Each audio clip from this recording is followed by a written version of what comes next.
Alright, let's see what we got. What we got inside Birdman's $10.5 million Miami mansion. I thought they had repoed this, so I took it back. I could be tripping. Let's see what they talking about. Tour, do us a quick favor. Hit that like button. Inside the mansion, this isn't just a house, it's a straight up statement. From stunning waterfront views to designer interiors that scream elegance, Birdman's mansion is the ultimate flex. But we're not stopping at just the visuals. We're taking you behind the scenes of Birdman's empire, his net worth, his come up, and how his real estate game is just one piece of his success story. Birdman's empire. With an estimated net worth of around $150 million, Birdman is a major player. They've been saying that for some years now. That shit ain't go up or down. Yeah, I'm pretty sure it done went down since then because he done sold a lot of shit in music, but in business. I don't know. Quick heads up, don't confuse him with NBA player Chris Birdman Anderson. We're talking about the Cash Money Records co-founder who helped shape hip-hop and launch the careers of some of the biggest names in the game. But Birdman doesn't stop at music. He's made waves in fashion with his own clothing line, invested in liquor brands, and even dipped into the oil business. Yeah, you heard that right.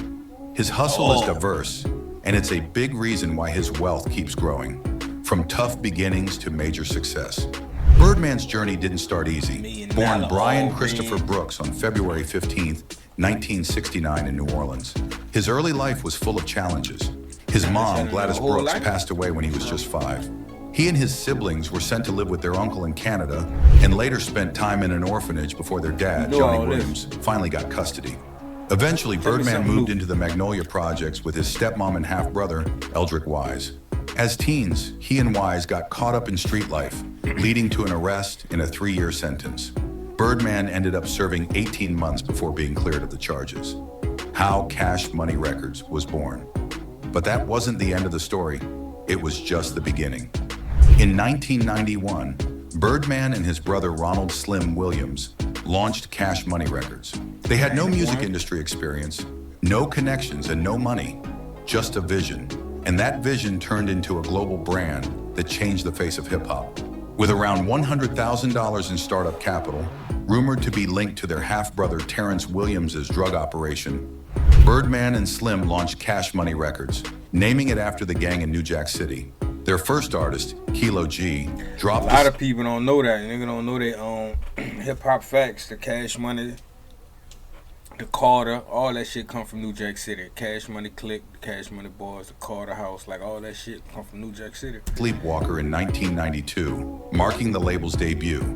Soon after, they brought on DJ Manny Fresh as their in-house producer and signed a young Dwayne Carter, better known as Lil Wayne. The label quickly gained traction, selling thousands of records independently, and the Hot Boys' debut album became a major seriously luxurious homes. Let's take a quick tour through a few of his most iconic properties, from Miami to New Orleans. Palm Island Mansion, Miami. Birdman's former 20,000 square foot Palm Island estate was pure luxury. Originally bought by producer Scott Storch in 2006, then passed to Russell Weiner, Birdman purchased it in 2012 for around $14 million. Damn. Known for its extravagant design, the mansion featured in music videos and was a symbol of hip-hop wealth. Birdman poured millions into upgrades, including 7 bedrooms, 9 full baths, 4 half baths, a home theater, chef's kitchen, double mat. You don't have a small YouTube channel, you have a sleeping giant. YouTube doesn't reward talent. Master bath, and a private balcony with ocean views. The half-acre lot also featured 2 pools, guest houses, a gym, a 4-car garage, and 100 feet of waterfront with a private dock. But by 2018, facing financial struggles, Birdman listed the home for $20 million. After foreclosure and market shifts, it eventually sold for under $11 million, marking a sharp loss. Luxury condo, Miami Beach. At the peak of his career, Birdman owned a 4,600 square foot Miami Beach condo, a stylish northeast corner unit with 4 bedrooms, 5 bathrooms, and jaw-dropping views of Biscayne Bay. With wraparound balconies, high-end finishes, and wide open spaces for entertaining, This condo was as much a lifestyle statement as it was a home. I'm about to say, fuck, that shit still be expensive. And he paying that about a month, $20,000-$30,000. That's more than the fucking mansion. No longer owns it. The property remains a symbol of his lavish taste and success. Abandoned Mansion, New Orleans. In his hometown of New Orleans, Birdman once owned a striking 11,000 square foot mansion built in 1990. It featured a bold red-painted top floor housing a personal recording studio, a creative hub for his music career. But after Hurricane Katrina in 2005, the property fell into disrepair. Once a symbol of success, the now abandoned mansion stands as a haunting reminder of both Birdman's past and the storm's devastating impact on the city. When it comes to flashy rides and elite luxury, Birdman isn't just playing the game, he's setting the standard. His car collection isn't just about showing off wealth. It's a full-on celebration of speed, power, and jaw-dropping design. Every vehicle in his garage tells a story, and trust us, it's one worth hearing. Let's kick it off with the showstopper, the Bugatti Veyron. When this beast hit the streets in 2005, it turned the automotive world upside down. We're talking about an 8-liter quad-turbo W16 engine pumping out a staggering 1,200 horsepower. That's enough muscle to launch you from 0 to 60 miles per hour in just about 3 seconds. With a $2 million price tag, it's more than a car. It's a rolling masterpiece of engineering and excess. But Birdman didn't stop there. Enter the Maybach 62S Landaulet, a ride so luxurious, it makes most limos look basic. This head-turner boasts a rear convertible roof and interiors wrapped in plush white leather, basically a private jet on wheels. Under the hood, a 6-liter V12 engine that glides like butter and roars like a beast. Valued at over $1 million, the Landaulet is peak Mercedes luxury and exclusivity. Next in line, the 2006 Lamborghini Gallardo Spider.